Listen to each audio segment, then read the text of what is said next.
entry. You ready? Ready!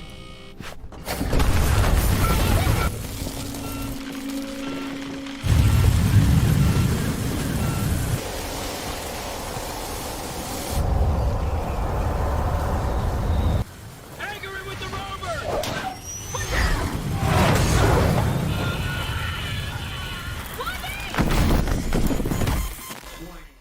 Halo semuanya, selamat datang di Ruang Film. Bagaimana kabar kalian semua? Semoga selalu sehat dan baik-baik saja. Pada video kali ini, Ruang Film akan menceritakan alur cerita dari film The Martian yang dirilis pada tahun 2015. Film ini diangkat dari adaptasi novel karya Andy Weir dengan judul yang sama, yakni The Martian. Dibintangi oleh abang saya, Matt Damon, Jessica Chastain, Jeff Daniels, Sean Bean, dan masih banyak aktor lainnya. Film ini menceritakan astronot NASA yang bernama Mark Watney terjebak sendirian di planet Mars selama beberapa bulan. Bagaimana dia bisa hidup di sana? Mari kita simak videonya sampai habis. Di awal film dibuka dengan para astronot yang sedang menjalankan misi di planet Mars. Mereka adalah Mark Watney, Rick Martinez, Alex Bogal, Christopher Beck, Beth Johnson, dan dipimpin oleh Melissa Lewis. Mereka adalah kru pesawat Ares 3 yang sedang melakukan penelitian tentang tanah di area sana. Ketika mereka sedang mengambil sampel tanah, di dalam ruang penelitian, Beth melihat ada badai pasir besar yang sedang menuju kemari, dan dia menyarankan untuk masuk ke dalam markas untuk melihat status dari badai tersebut. Komandan Lewis membatalkan misi tersebut, dikarenakan badai tersebut sangatlah besar, dan memerintahkan para kru untuk masuk ke dalam roket supaya mereka bisa kembali ke bumi. Ketika mereka menuju ke roket, Mark yang berada di belakang barisan terkena hempasan puing Athena pemancar. Mark terlempar dari barisan dan hilang kontak dengan rekannya. Komandan Lewis berusaha mencari Mark, namun karena keadaan itu sangatlah berbahaya, dia dan para kru dengan rasa berat hati pergi meninggalkan Mark di tempat tersebut. Mereka pun beranggapan Mark telah tewas atas kejadian itu.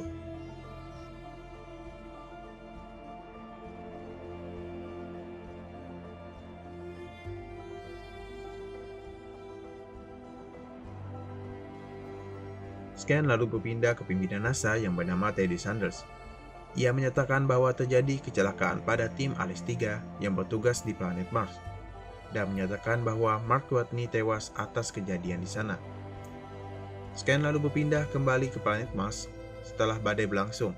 Tanpa diduga, Mark Watney masih hidup dan dia berhasil menyelamatkan diri dari terjangan badai tersebut. Tubuhnya luka parah, namun ia masih bisa selamat. Yang menjadi masalah adalah Mark tidak memiliki apapun untuk berkomunikasi dengan krunya, agar bisa memberitahu mereka bahwa dia masih hidup. Belum lagi persediaan makanan, air, dan oksigen di sana sangatlah terbatas. Mark pun berpikir bagaimana dia bisa hidup dengan makanan seadanya. Ketika sedang asik berpikir di dalam WC, Mark pun membuat ide gila. Dia pergi dan membongkar persediaan makanan dan menemukan kentang. Mark menjelaskan bagaimana dia akan hidup di planet Mars. Untung saja, Mark adalah seorang ahli botani. Dia ingin membuat kebun sendiri. Mark pun memodifikasi markasnya supaya bisa bercocok tanam. Dia memanfaatkan kentang dan kotoran yang ada di dalam pembuangan untuk dijadikan pupuk, dan menggunakan tanah tandus di Mars. Dia pun memperbaiki panel surya yang rusak dan membersihkannya. Ketika dirinya telah selesai melakukan penanaman, Mark mendapatkan masalah baru, yang mana jika terus menggunakan air untuk melakukan penyiraman, persediaan airnya akan habis. Mark pun berpikir untuk menciptakan air sendiri, dengan cara menggabungkan hidrogen dan oksigen dengan cara dibakar. Saat percobaan pertama, iridiumnya malah meledak karena kelebihan oksigen.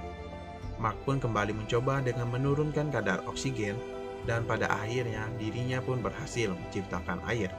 Keesokan harinya, kebunnya telah dipenuhi oleh embun-embun air yang ia ciptakan. Mark pun tidak akan terganggu lagi soal tanaman yang butuh air. Beberapa hari kemudian, Mark mendapatkan bahwa tanaman kentang ia tanam berhasil tumbuh. Dan ini adalah hal yang luar biasa yang dirinya lakukan dengan menumbuhkan tanaman di planet Mars. Scan lalu berpindah ke bumi, yang mana pemimpin NASA memberikan penghargaan kepada Mark. yang telah gugur saat menjalankan misinya. Scan lalu berpindah ke Johnson Space Center di Houston, Texas, yang menunjukkan Vincent Kapoor selaku pemimpin misi Mars berbicara dengan Teddy untuk mengambil jasad dari Mark ketika mereka melakukan misi lagi ke sana. Scan kembali berpindah ke Mindy yang sedang berada di ruang kendali NASA menemukan kejadian yang janggal di markas Ares 3, yang mana dia melihat ada terjadinya perubahan terhadap panel surya dari hari sebelumnya. Karena dia melihat hal aneh, Mindy pun menghubungi Teddy dan Vincent. Tetapi Teddy memerintahkan untuk merahasiakan kejadian ini dari kru Ares 3. Beberapa hari kemudian, Teddy mengumumkan bahwa Mark masih hidup di Mars, namun dirinya masih merahasiakan ini dari kru Ares 3. Kembali ke Mark, dirinya berpikir untuk pergi ke tempat pangkalan misi selanjutnya, yang mana ke tempat Ares 4. Namun jarak dari Ares 3 dan Ares 4 sangat jauh, sekitar 3.200 km. Sedangkan rovernya hanya dirancang untuk perjalanan maksimal 35 km. Setelah itu, baterainya habis. Dan jika pun berhasil, ada masalah lainnya, yakni waktu dan makanan. Untuk pergi ke sana, Mark membutuhkan waktu 50 hari. Mark pun berpikir untuk menggabungkan baterai dari rover yang rusak ke rovernya. Dirinya pun berhasil mendapatkan tenaga yang lebih lama. Masalah kembali muncul, yang mana ketika malam, hawa dari Mars sangatlah dingin, dan pemanas dari mobil tersebut tidak boleh menyala. Mark pun pergi mengambil R3 yang mampu menghangatkan tubuhnya ketika dirinya kedinginan. Tetapi resikonya adalah bisa meledak, jadi Mark harus berhati-hati. Scan lalu berpindah kepada Teddy yang sedang berbicara dengan Bruce selaku pimpinan di sana untuk mengirimkan suplai makanan kepada Mark dalam waktu 3 bulan. Mick selaku pimpinan Hammers merasa kesal karena dirinya dilarang memberitahu kru Ares tentang Mark yang masih hidup. Berlanjut ke Mark, di sana ia sedang memanen kentang yang ia tanam. Di malam harinya, Mark melihat peta dan ada yang terlewat. Vincent yang mengetahui tujuan selanjutnya dari Mark, yang mana Mark sedang mencari pretender. Vincent yang mengetahui hal tersebut mendatangi Bruce untuk mendatangi pretender kedua. Jadi, pretender ini akan menjadi jembatan penghubung antara Mark dan NASA. Mark dan Vincent berhubungan dengan menggunakan pretender dengan cara menggunakan kode heksadesimal. Apa itu heksadesimal? Heksadesimal adalah sistem bilangan yang menggunakan 16 simbol. Simbol yang terdiri dari sistem ini adalah 0 sampai 9, ditambah dengan 6 simbol lainnya dengan menggunakan huruf A hingga F. Singkat cerita, Vincent dan Mark saling berhubungan menggunakan pretender dan menanyakan bagaimana dia masih hidup. Mark pun diberitahu cara untuk meretas rovernya dan menghubungkannya ke pretender supaya bisa mengirim pesan langsung kepada NASA.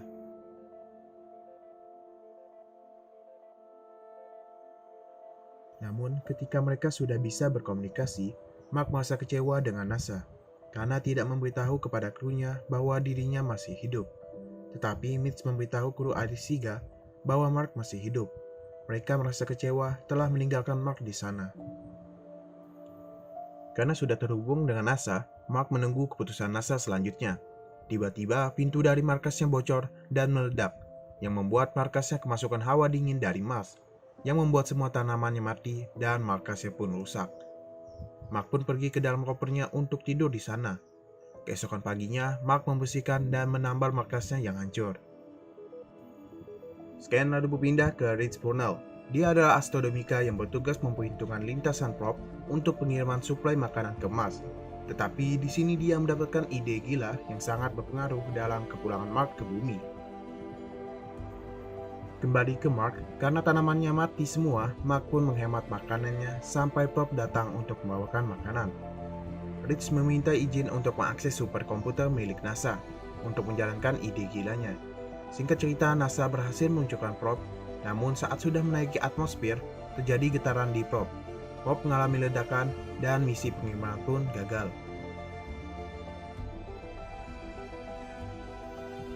Di sisi lain, CNSA ingin membantu NASA untuk menolong Mark menggunakan mesin pendorong mereka. Kembali ke Rich yang melakukan perhitungan di superkomputer milik NASA, berhasil melakukan perhitungannya. Dia pun menemui Teddy dan Vincent untuk memberitahu idenya. tentang bagaimana caranya untuk menjemput Mark di sana.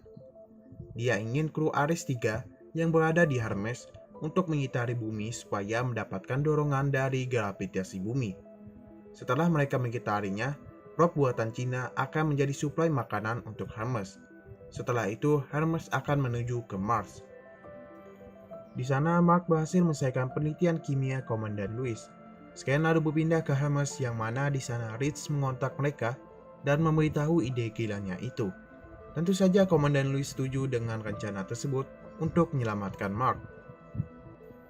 Singkat cerita, NASA akhirnya bekerja sama dengan CNSA dan meluncurkan probe suplai makanan agar ditangkap oleh Hermes yang sedang mengitari bumi. Scan lalu berpindah ke 7 bulan kemudian, yang mana keadaan Mark di sana sudah seperti gelandangan. Dia sangat kurus sekali akibat menghemat makanannya. Mark pun melakukan perjalanan menuju Ares 4 karena di sana ada MIV. Mark pun pergi dengan rover yang sudah dimodifikasinya supaya bisa melakukan perjalanan yang jauh.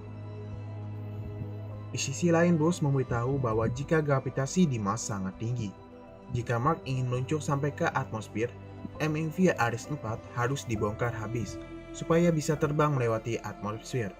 Dikarenakan tidak adanya tenaga cadangan di Ares 4, Mark lalu berhenti sebentar untuk mandi dan makan. Mark akhirnya sampai ke Ares 4. Di sana dia langsung membongkar MIV-nya sesuai arahan dari Bruce. Pesawat Hermes berhasil mendekati planet Mars. Komandan Louis pun membagi tugas para kru untuk penyelamatan Mark. Misi penyelamatan ini disiarkan secara langsung di seluruh dunia. Mark pun meluncur dengan MIV-nya, tetapi saat di atas penutup MIV-nya lepas dan membuat MIV-nya semakin ringan. Mark pun sempat pingsan dikarenakan tekanan gravitasi yang tinggi. Masalah kembali terjadi, jarak dari MIV dan pesawat Hermes sangat jauh. Untuk saja Mark kembali sadar dan membuat semuanya lega. Mark memberitahu rencana dirinya kepada kru untuk melubangi baju astronotnya, supaya udara yang keluar dari baju itu memberikan dorongan untuknya. Kapten Louis pun mematikan sementara radionya dan berdiskusi dengan para kru. Rencana pun dijalankan, Kapten Louis pun maju untuk menjemput Mark. Mark pun melubangi bajunya dan mulai mengendalikan dorongan tersebut dan menuju ke Komandan Louis. Misi pun berhasil. Mereka berhasil menyelamatkan Mark. NASA dan para penonton bergembira atas keberhasilan dan penyelamatan mereka.